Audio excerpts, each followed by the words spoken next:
Welcome viewer, this video tutorial describes, fix Windows 11. 10. Spinning blue circle. First method is right-click Start button, click Task Manager.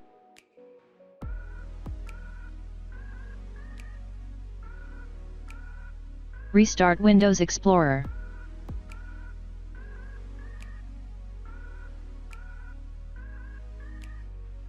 Second method is type Control Panel in Windows search bar, click Control Panel.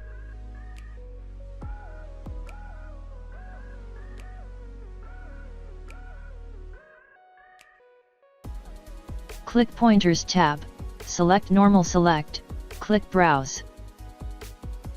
Select Arrow, click Open.